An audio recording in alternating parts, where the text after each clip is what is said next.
Hello friends, मैं doctor Renu IVF Gehlot health care Kanpur से। अब बात करते हैं कॉमन मिथ्स, जो बहुत सी भ्रांतियां हैं IVF को ICSI को लेकर हमारे समाज में, उनके बारे में हम बात करेंगे। सबसे पहले जो बहुत क्वेश्चंस लोगों के मन में आते हैं कि क्या IVF स्पेशलिस्ट के पास जा रहे हैं, रेनू IVF में जा रहे हैं, तो क्या मैडम सीधे हमारा IVF ही कर देंगी? ये बारे में समझना बहुत ज़रूरी है।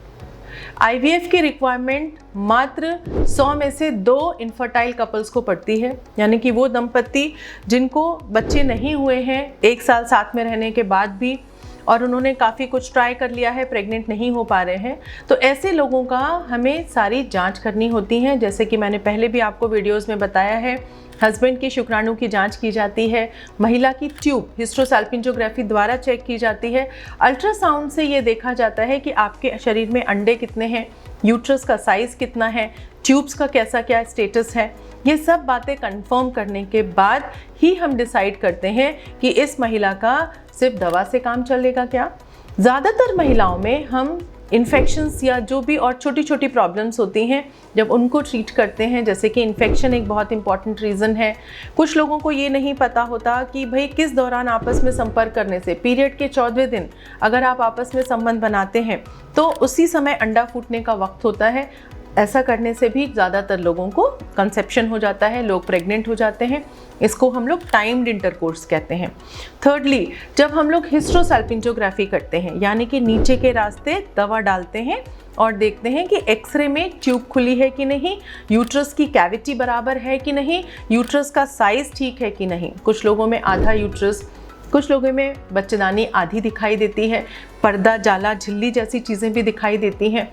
तो अगर इनमें से कुछ भी समस्या है, कोई भी स्ट्रक्चरल एबनॉर्मेलिटी है, यानी कि आधा यूट्रस है, छोटा यूट्रस है, बच्चेदानी के अंदर पॉलिप है, जाला है, बच्चेदानी में पर्दा है, तो ऐसे कंडीशंस में हमको हिस्ट्रोस्कोपी, दूरबीन विधि द्वारा हिस्ट्रोस्कोपी और लैप्रोस्कोपी विधि से इन चीज़ों को ठीक करना पड़ता है। और 70 to 80% ऐसे पेशेंट्स सिर्फ लैप्रोस्कोपी और हिस्ट्रोस्कोपी करने से ठीक हो जाते हैं।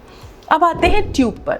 अगर ट्यूब में बंद मिलता है, ट्यूब ही वो जगह है, फेलोपियन ट्यूब ही वो जगह है जहाँ पर शुक्राणु और अंडे आपस में मिलते हैं।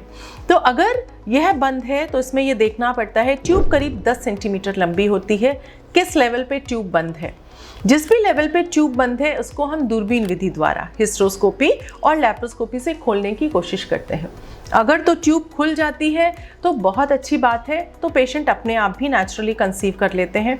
अगर ट्यूब नहीं खुलती है तब ऐसे केसेस में हमको IVF या ICSI पे जाना पड़ता है।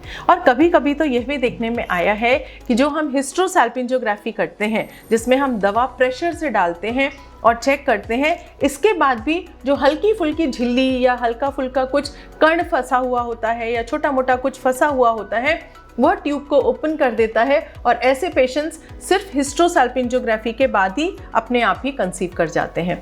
तो यह बहुत ही बड़ा मिथ है कि सभी पेशेंट्स में IVF करना पड़ता है। नहीं, मेडिसिन के द्वारा और लैप्रोस्कोपी, हिस्ट्रोस्कोपी द्वारा जब पेशेंट 4-5 महीने, 6 महीने, 8 महीने करने के बाद अगर कंसीव नहीं कर पाता है, ऐसे ही केसेस में हमको IVF या ICSI करने की ज़रूरत पड़ती है।